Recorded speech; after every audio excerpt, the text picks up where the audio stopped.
안녕하세요. 플라잉 워십의 신태호 목사입니다. 오늘도 예배를 드리는 모든 분들을 주님의 이름으로 환영하고 축복합니다.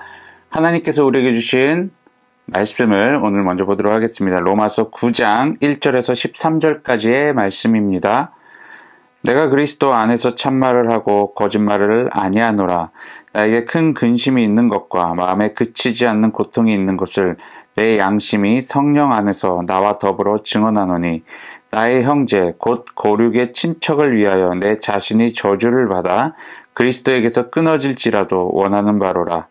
그들은 이스라엘 사람이라 그들에게는 양자됨과 영광과 언약들과 율법을 세우신 것과 예배와 약속들이 있고 조상들도 그들의 것이요 육신으로 하면 그리스도가 그들에게서 나셨으니 그는 만물 위에 계셔서 세세의 찬양을 받으실 하나님이시니라. 아멘. 그러나 하나님의 말씀이 패하여진 것 같지 않도다. 이스라엘에게서 난 그들이 다 이스라엘이 아니요 또한 아브라함의 씨가 다 그의 자녀가 아니라 오직 이삭으로부터 난 자라야 네 씨라 불리리라 하셨으니 곧 육신의 자녀가 하나님의 자녀가 아니요 오직 약속의 자녀가 씨로 여기심을 받느니라. 약속의 말씀은 이것이니 명년 이때 내가 이르리니 사라에게 아들이 있으리라 하심이라. 그뿐 아니라 또한 리브가가 우리 조상 이삭 한 사람으로 말미암아 임신하였는데 그 자식들이 아직 나지도 아니하고 무슨 선이나 악을 행하지 아니한 때에 택하심을 따라 되는 하나님의 뜻이 행위로 말미암지 않고 오직 부르시는 이로 말미암아 서게 하려 하사 리브가에게 이르시되 큰 자가 어린 자를 섬기리라 하셨나니 기록된 바 내가 야곱은 사랑하고 에서는 미워하였다 하심과 같으니라. 아멘. 여러분, 제가 이제 집에서 딸들을 이제 육아를 하다가 보니까 이제 습득하게 된 스킬이 하나 있어요. 육아에 대한 스킬이 하나 있는데 그게 뭐냐면 약속의 힘이에요. 약속의 힘. 이게 뭐냐면 우리 부모들 입장에서 이제 아이들에게 뭔가 계속 가르쳐 줘야 되는 입장이잖아요. 그리고 아이들이 하는 그 일들에 대해서 이제 계속 피드백을 해줘야 되면서 하지 못하게 해야 될 일은 또 하지 못하게 제지를 해야 되고 이런 일들이 계속적으로 이제 부모가 해야 될 일인데 대부분 이제 부모들은 쉽게 아이들이 이제 가르치는 것이 이제 가장 쉽다고 생각을 해요. 그래서 그러다 보니까 자기의 생각과 자기의 어떤 뭐 경험이나 이런 것들을 아이들에게 그냥 그대로 일방적으로 조금 더 못해서 말하면 강압적으로 아이들에게 뭔가를 이렇게 요구하거나 저지를 시키거나 뭐 이런단 말이에요. 그러다 보면 이제 아이들이 우리 부모들이 그냥 흔히 하는 말이에요. 아, 우리 아이들 왜 이렇게 말을 안 듣는지 모르겠어. 내 말 왜 이렇게 안 듣는지 모르겠어. 뭐 저도 마찬가지예요. 근데 제가 이제 계속 육아를 하다 보니까 아이들이 부모의 어떤 뜻대로 이렇게 뭔가 선택을 하고 생활할 수 있도록 만들 수 있는 정말 그 중요한 게 이 약속이라는 것이더라고요. 내가 백날 뭐뭐 하지 말아라, 뭐뭐 해라 라고 말한들 그 아이들은 그걸 잘 듣질 않아요. 그런데 아이들에게 이제 저도 그렇고 이제 아이들 입장에서 이제 컨디션이 좋을 때 이제 약속을 하는 거예요. 약속을 하나 하면요. 이게 아이들 스스로가 선택한 것이기 때문에 아이들 자체도 어느 순간에는 이 약속을 지켜야 된다라는 그런 어떤 생각이 있기 때문에 자기들의 삶을 그렇게 약속을 한 대로 지켜나간다라는 거예요. 제가 최근에 이제 첫째 딸 아이가 이제 초등학교를 이제 올라가게 되면서, 스마트폰을 하나 사줬단 말이에요. 근데 스마트폰을 사주기 전에 이제 딸 아이가 약속을 했어요. 너 이거 아빠가 조금 더 일찍 사줄 테니까, 아빠가 정해놓은 시간 안에만 이 스마트폰을 사용해라. 그리고 나머지 시간에는 스마트폰을 사용하면 안 된다. 라고 이렇게 그 약속을 하고, 너가 이 약속을 지킬 수 있으면 아빠가 스마트폰 사줄게. 했어요. 그러고 나서 이제 아이가 지키겠다고 약속을 하고, 그리고 나서 이제 아이에게 이제 스마트폰을 사줬는데, 처음 이제 받아보니까 얼마나 자기 스마트폰이 생겼으면 얼마나 기쁘겠어요. 그래서 막 친구들이랑 통화도 하고, 뭐 카톡도 하고, 영상 통화도 하고, 서로 이제 막 통화하면서 게임도 하고, 막 이러더라고요. 그러니까 실컷 막 하루 종일 그 스마트폰을 이제 제가 한 주는 그냥 풀어줬거든요. 그래서 하루 종일 그러니까 뭐 스마트폰을 보더라고요. 친구들이랑 통화하면서. 그러다가 이제 그 다음 주부터는 이제 제가 제한을 걸어놨죠. 근데 이제 시간이 이제 제한이 걸리니까 아이가 열심히 폰을 하다가도 이제 거기 메시지가 뜨거든요. 뭐 지금 15분 전입니다. 뭐 5분 전입니다. 1분 전입니다. 이제 그때부터 이제 아이가 이제 초조해지기 시작을 하는 거야. 그러면서 이제 그렇게 이제 그게 이제 습관화 됐는데 처음에는 아이가 이제 왜 아빠 나만 왜 시간 제한 걸어놨어? 막 이렇게 좀 불평을 해요. 그때 이제 제가 한마디 하죠. 우리 아빠랑 약속했잖아. 그렇게 하기로. 그러면 이제 아이가 말을 못 하죠. 왜냐면 이게 맞거든요. 그리고 저희 딸아이도 이렇게 하기로 저한테 아빠한테 이야기를 했었고 그래도 그 부분에 대해서 딸아이가 한 약속을 지키겠다라고 했기 때문에 아빠 입장에서도 그것을 사준다고 약속을 해서 나는 약속을 지킨 입장이고 그리고 이 아이는 계속 약속을 지켜나가야 되는 입장이죠. 그러다 보니까 처음에는 좀 불평하고 이러다가 이제 조금 적응이 됐는지 하루에 2시간만 사용해야 된다는 그런 생각을 갖고 스마트폰을 이제 사용하는데 스스로가 이제 계획을 세우더라고요. 자, 지금은 뭐 스마트폰은 이제 뭐 오늘은 지금 30분만 사용했다가 나중에 또 1시간 반 사용해야지 뭐 이런 식으로 이제 나름대로의 계획을 갖게 되더라고요. 만약에 제가 이 약속을 하지 않았다면요. 부모 입장에서 계속 스마트폰을 하고 있는 그 아이의 모습을 보면요. 솔직히 보기 싫은 게 부모 입장이잖아요. 친구들과 계속 게임만 하고 있고 그럼 그때마다 하지마라고 계속 이야기를 하잖아요. 할 수밖에 없는 게 또 부모잖아요. 그러다 보면 서로 또 감정이 안 좋아져서 자녀와 또 이렇게 감정 다툼도 하게 되고 이렇게 되는데 약속을 걸어 놓으니까 저도 이제 마음이 편한 거예요.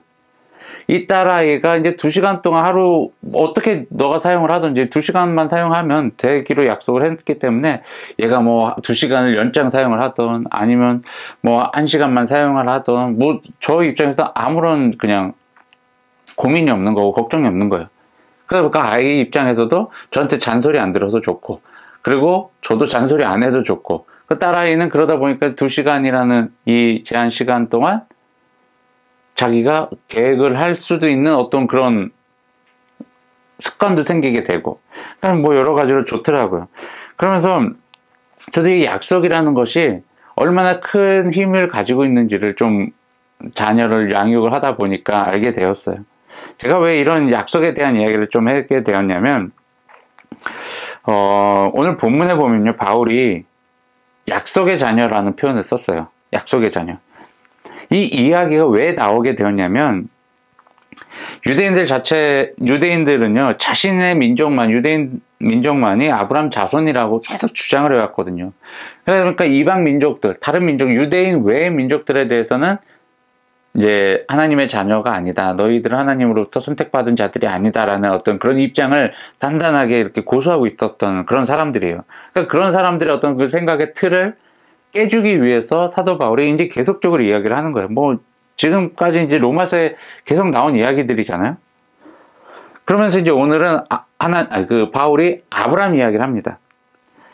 어떻게 해서 하나님께서 아브라함을 믿음의 조상으로 세웠는지 이 부분에 대해서 잠깐 다루게 되는데 아브라함에게는 이제 2명의 자녀가 있었죠. 이스마엘과 이삭이 있었어요. 근데 이스마엘이 이제 이삭보다 이제 형이죠. 먼저 태어난 사람인데 근데 이스마엘이 태어난 것과 이삭이 태어나는 그 과정들은 매우 다르죠. 자, 먼저 하나님께서 아브라함에게 나타나셔서 약속을 하셨어요. 너에게 자손을 줄 거다. 자식을 줄 거다. 그리고 너 자손이 나중에 정말 바다의 모래알과 같이 하늘의 별들처럼 많아질 거다. 라는 약속을 주셨어요. 사라를 통해서 그 자녀를 낳게 할 것이다. 라고 이야기를 했어요. 그리고 그 약속을 꼭 내가 너에게 이루어 줄 것이다. 라고 해서 계약서까지 작성하시고 사인까지도 하셨단 말이에요.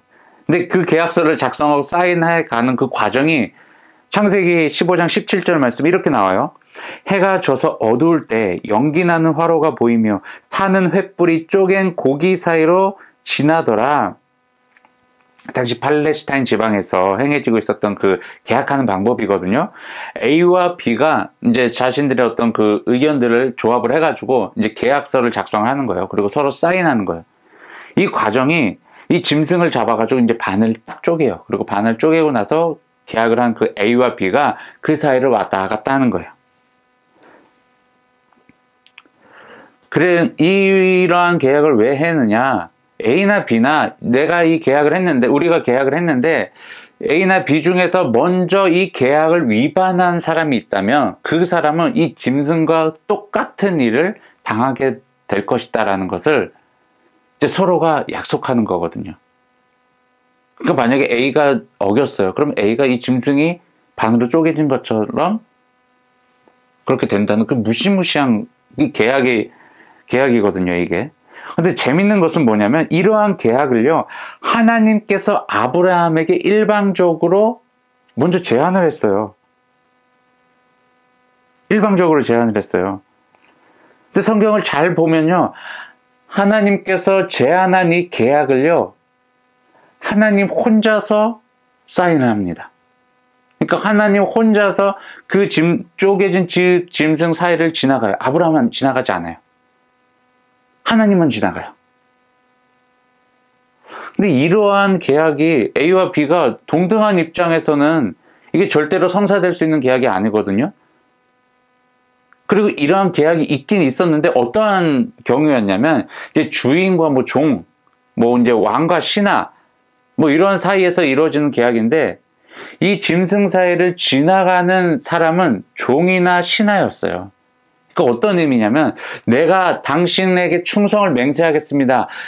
이 충성을 내가 저버릴 시에는, 당신을 배반할 시에는 나는 지금 이 짐승이 둘로 쪼개진 것처럼 쪼개져도 좋습니다 하는 그 신하나 종 입장에서 쪼개진 그 짐승 사이를 왔다 갔다 했다라는 거예요.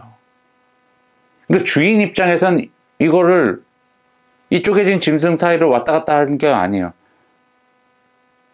근데 이게 하나님께서 아브라함에게 한 언약, 그냥 상식적으로 생각하면은 하나님이 만드신 피조물이잖아요, 아브라함이. 그럼 아브라함이 그 쪼갠 짐승 사이를 왔다 가게끔 만들어야 되는데 그게 아니라 하나님께서는 본인 자신이 그 쪼개진 짐승 사이를 왔다 갔다 하셨다라는 거예요. 그러면서 내가, 하나님이 아브라함에게 주신 그 약속을 지키겠다라는 것을 이야기를 한 거예요. 솔직히 막말로 하나님께서 피조물인 인간들에게 내가 내 목숨을 걸고 너에게 한 약속 꼭 지키겠다라는 거예요. 근데 참 이게 말이 안 되죠. 상식적으로 이해가 안 가잖아요. 근데 그런 일을 하나님께서 아브라함에게 행했다라는 거예요. 결국 이런 하나님의 약속에 의해서 아브라함에게 이제 사라를 통해서 이삭을 이제 낳게 합니다.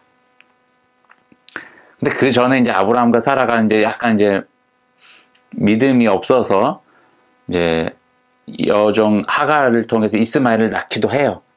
이제 그건 이제 아브라함의 어떤 뭐 실수였죠. 근데 결국에 하나님의 약속은요, 이루어졌어요. 하나님이 계획하시고 준비해 놓으신 그 이삭을 하나님께서 아브라함에게 주셨다라는 거예요. 그리고 여러분 보세요. 사라가 어떤 상태여서 이삭을 갖기 전에요? 태문이 닫혔어요. 그러니까 의학적으로도 생리학적으로도 절대로 임신이 가능한 그런 상태가 아니었다라는 거예요. 근데 하나님께서 약속에 따라서 이삭이라는 아들을 사라에게 잉태하게끔 하셨다라는 거예요. 결국 그러고 나서 어떠한 일들이 일어나요? 아브람, 이삭, 그리고 그 이삭의 자손들에 의해서, 이스마엘이 아니에요. 이스마엘도 물론 아브람의 자녀지만 하나님의 그 믿음의 후손으로서 선택받지를 못했어요. 왜요? 하나님께서는 분명히 약속하신 그 이삭이라는 존재를 통해서 아브람의 후손들을 약속하셨기 때문에 하나님은 그 언약대로 이삭을 통해서, 이삭의 자손들을 통해서 믿음이 흘러가게끔 만들어 놓으셨다는 거예요. 그래서 결국 이삭을 통해서 그 믿음의 후손들을 세워나가죠. 이 이삭의 자녀가 누구예요? 에서와 야곱이었어요. 근데 하나님께서는 또 에서와 야곱 중에서 야곱을 통해서 또 믿음의 후손들을 이어나갑니다. 이것은 하나님께서 세우신 언약이 하나하나 이루어져 가는 과정이에요. 여러분, 근데 중요한 것이 하나 있습니다. 믿음의 자손들은요, 여러분, 육신의 자손들이 아니에요. 다시 말하면 혈연이 아니라는 거예요. 부모가 그리스도인이라고 해서 내가 그리스도인이 되는 게 아니에요. 또 부모가 그리스도인이 아니었을지라도 자녀들은 그리스도인이 될 수도 있다는 거예요. 여러분, 왜 하나님께서는 아브라함, 이삭을 통해서, 분명히 아브라함의 자손은 이스마엘도 있었어요. 이스마엘을 통해서 하나님의 일들을, 하나님의 자손들을 계속 번창시켜 나갈 수도 있었지만, 왜 하나님께서는 아브라함, 이삭, 그리고 야곱을 통해서 계속 믿음의 후손들을 이루어 나갔을까요? 여러분, 사라도 마찬가지고 리브가도 마찬가지예요. 하나님께서 주신 아들들이었어요. 하나님께서 주신. 자신이 막 애를 써서 가지려고 했던 것이 아니었어요, 자녀들을. 그러다가 아브라함은 계속 100세 때까지, 그러니까 이삭을 갖기 전까지 계속 갖지도 못한 거예요. 자녀를 갖지도 못하고 있었던 그런 상황이었던 거고. 리브가 입장에서도 자신이 임신을 잘 하지 못하고 있는 것 때문에 이제 불안한 입장이었었고. 그러다가 하나님께서 나타나셔서 하나님께서 메시지를 주셨던 거예요. 너가 아들을 낳을 것이다. 그리고 그를 통해서 이제 후손들이 믿음을 이어갈 거다라는 약속을 그때마다 주셨다라는 거예요. 여러분, 믿음의 자녀들, 정말 하나님의 언약 가운데 들어와 있는 자녀들을 이야기를 하는 것입니다. 그냥 육신의 자녀들을 통해서만 믿음의 후손으로 여겼다면 아브라함 다음에 이 이스마엘이나 그리고 이스마엘의 자손들로 인해서 믿음이 흘러갈 수밖에 없었을 거예요. 하지만 하나님께서 누굴 선택했어요? 아브라함, 이삭을 선택을 했어요. 아니요, 이삭을 약속대로 아브라함에게 주셨어요. 그리고 그 이삭을 통해서 계속 후손들의 이름이 기록되어졌어요. 성경에. 믿음의 후손들의 이름이. 그리고 결국 어디까지 왔어요? 예수 그리스도까지 왔어요. 예수님까지 내려왔어요. 그 믿음의 후손들의 결과가 예수님이었어요. 예수님으로 인해서 믿음의 후손의 대가 끊겼나요? 아니에요. 예수님을 통하여서 어떠한 일이 일어나요? 이제 믿음의 후손들이 계속 지속적으로 생겨나기 시작을 하는 거예요. 근데 이거는 이제 정말 더 이상 예수님의 자손들이 아니에요. 예수님의 통해서 태어난 사람들이 아니에요. 육적으로. 여러분, 이게 불가능하잖아요. 예수님은 죽으셨고 그리고 부활하셨고 하늘로 올라가셨어요. 이 땅에 예수님의 내가 자녀라고 당당하게 말할 수 있는 육신의 자녀들은 아무도 없어요. 왜요? 실질적으로 예수님은 아들이나 딸이 없기 때문에. 근데 왜 우리는 예수님을 나의 구주라고 고백을 합니까? 나의 아버지라고 고백을 할 수 있습니까? 믿음이 있기 때문이죠. 요한 1서 5장 1절 말씀을 보면요. 예수께서 그리스도이심을 믿는 자마다 하나님께로부터 난 자니 또한 낳으신 이를 사랑하는 자마다 그에게서 난 자를 사랑하느니라. 여기서 중요한 부분이 뭐냐면 예수께서 그리스도이심을 믿는 자. 이게 뭐예요? 주님이 나의 구원자이십니다. 나의 주관자이십니다. 나의 주인이십니다. 나의 아버지이십니다. 라는 고백을 하는 사람들. 실질적으로 예수님이 나를 낳아주신 분은 아니잖아요. 그렇지만 믿음으로써 내가 예수님을 아버지로 고백할 수 있다는 거예요. 그럼 어떤 일이 일어난다고요? 내가 하나님의 자녀가 된다는 거예요. 여러분, 요한복음 3장 14절 15절 말씀을 볼까요? 모세가 광야에서 뱀을 든 것 같이 인자도 들려야 하리니 이는 그를 믿는 자마다 영생을 얻게 하려 하심이니라. 하나님의 자녀가 되는 삶이 바로 영생을 얻는 삶이에요. 근데 그 삶을 어떻게 된다고요? 어떻게 그 삶을 이뤄낼 수 있다고요? 믿음으로요. 믿음으로 이뤄낼 수 있다는 거예요. 근데 이게 왜 확실한 방법이냐? 하나님께서 우리에게 약속하신 것이기 때문이에요. 아브라함을 통해서도 믿음을 통해서 너희들의 자손을 번창시킬 것이다 라고 이야기를 합니다. 그 아브라함에게 주어진 그 믿음의 자손이 바로 이삭이에요. 육신의 자식은 이스마엘이었어요.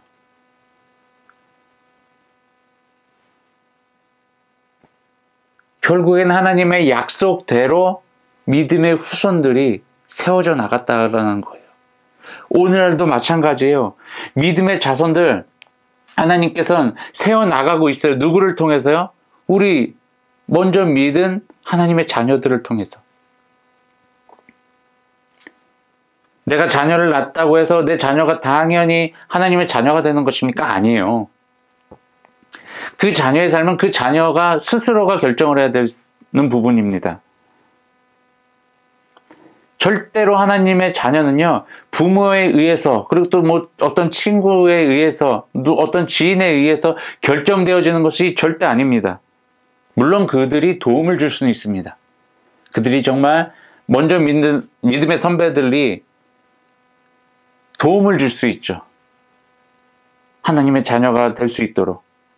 그렇지만 정작 그 누구도 믿음이 없이는 하나님의 자녀가 될 수 없습니다. 아무리 유대인일지라도 그들 안에 믿음이 없으면 하나님의 자녀가 될 수 없다는 거예요. 믿음이 조건이에요. 갈라디아서 3장 26절 보면요. 너희가 다 믿음으로 말미암아 그리스도 예수 안에서 하나님의 아들이 되었으니 아멘.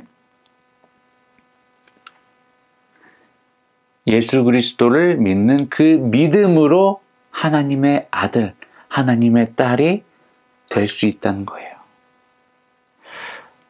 저는 이 말씀을 보면서 계속 먼저 믿음을 갖게 된 우리 기성세대들이 정말 잘 살아야 되겠다는 생각이 많이 듭니다. 우리가 누군가를 이제 믿음의 자녀로 초청을 하거나 또 이제 정말 이 시대 중요한 그 다음 세대 가운데 신앙을 잘 전수할 수 있는 그런 세대가 되어야 되겠다는 생각이 부모 입장에서, 그리고 먼저 믿음으로써 이 길을 걸어가고 있는 사람으로서 계속 그 일들이 되고 있어요. 생각이 나요. 그래서 절대로 정말 내가 정말 이 하나님의 자녀를 세우는 일에 방해가 되어서는 안 되겠다라는 생각이 너무나도 강하게 듭니다. 여러분, 먼저 이 하나님의 자녀가 된 우리들이 해야 될 일은요, 이 신앙의 본질을요, 잃지 말아야 돼요. 그리고 이 신앙의 본질을 잃지 않는 것만큼 중요한 것은 무엇이냐면, 이 신앙을 본질만 잘 전달해 나가야 된다는 거예요.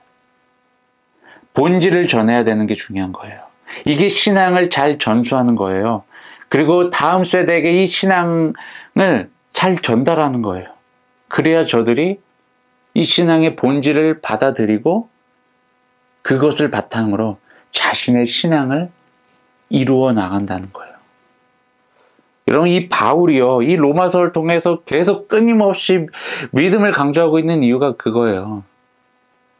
지금 그 로마라는 그 지역 안에는 특히 또 그 로마 안에 세워진 그 교회 안에서도 이 유대인들의 세력, 그들의 주장이 너무나도 강했어요. 어떻게 보면 그들이 기성세대일 수도 있어요. 자신들의 생각과 자신들의 어떤 습관과 문화와 이런 것들을 정말 당연하듯이 그것을 요구했어요. 심지어 그리고 이방인들, 자기와 이제 피가 섞이지 않는 이방 민족들에게는요, 어떻게 했어요? 그들을 무시했어요. 멸시했어요. 그들을 인정하지 않았어요. 하나님의 자녀로. 왜요? 그들의 기준으로 그 하나님의 자녀를 삼았기 때문이에요. 근데 그게 아니라고 사도 바울은 계속 이야기를 하고 있는 거예요. 여러분, 우리도요, 우리 나름대로의 기준을 가지고 얘는 믿음이 좋은 사람, 얘는 믿음이 안 좋은 사람, 이렇게 구분하고 있지 않았나요? 여러분, 이 믿음이라는 것은요, 우리가 누군가를 평가할 수가 없는 부분이에요. 이건 하나님과 나 사이의 이루어지고 있는, 나 사이에만 이루어지고 있는 부분이라는 거예요. 여러분, 우리가 해야 될 일은 무엇이냐면, 내가 먼저 믿는 사람이라면 믿음을 갖지 못한 사람에게, 그리고 믿음을 이렇게 의심하고 있는 사람에게 도와줘야죠. 그들이 믿음 안에서 예수 그리스도를 잘 믿고 섬기고 정말 하나님의 자녀로서 살아갈 수 있도록 도와주는 것. 그것을 우리가 해야 될 일임을 우리가 다시 한번 기억하시길 바랍니다. 그리고 정말 사도 바울이 얼마나 그 로마 교회 교인들을 향해서 그런 안타까운 마음을 가지고 편지를 썼는지를 로마서를 계속적으로 읽어나가면서 느끼고 있는데, 우리 또한 이 세대를 향해서 이 바울의 마음, 그리고 곧 하나님의 마음을 함께 좀 공감하며 이 시대를 좀 품고 이 시대 가운데 신앙의 본질이 회복되어질 수 있도록 함께 기도하고 노력하는 저와 여러분이 되길 주님의 이름으로 축원합니다. 기도하겠습니다. 사랑과 은혜가 충만하신 하나님, 참으로 감사와 찬양 올려드립니다. 하나님, 이 시대 가운데 우리를 믿음의 자녀로 세워주시고 또 이 세대 가운데서도 이 믿음을 흘려보낼 수 있는 신앙을 우리에게 먼저 허락해 주시고 또 우리의 후손들에게도 이 신앙을 잘 전달할 수 있도록 우리를 늘 날마다 하나님의 말씀으로 가르쳐 주시니 감사합니다. 이제는 우리가 신앙의 본질을 붙들고 진정으로 하나님을 사랑하는 마음으로 하나님의 약속에 따라 우리가 신앙을 잘 전달할 수 있는 귀한 통로로서 우리를 사용하여 주시옵소서. 주님, 이 시간 주님 앞에 귀한 예물을 올려드립니다. 예물이 쓰여지는 곳마다 하나님의 나라가 확장되어지게 하시고 하나님의 이름 또한 널리 전달되어지게 하여 주시옵소서. 하나님, 물질을 드린 손길을 주님께서 기억하시고 저들의 삶 가운데 감사와 찬양이 넘치게 하시며 하나님의 풍성한 은혜가 임하게 하여 주시옵소서. 이제는 우리 주 예수 그리스도의 십자가의 은혜와 하나님의 넓고 크신 사랑하심과 성령님의 보호 인도 동행하심이 오늘 이 자리에 모여 하나님의 말씀을 들으며 내가 하나님의 자녀임을, 그리고 믿음의 사람임을, 그리고 믿음을 전달해야 되는 하나님의 도구임을 결단하며 그렇게 살아가겠다라고 다짐하는 우리 모든 그리스도인들 위해 지금으로부터 영원까지 함께하기를 간절히 축원하나이다. 아멘.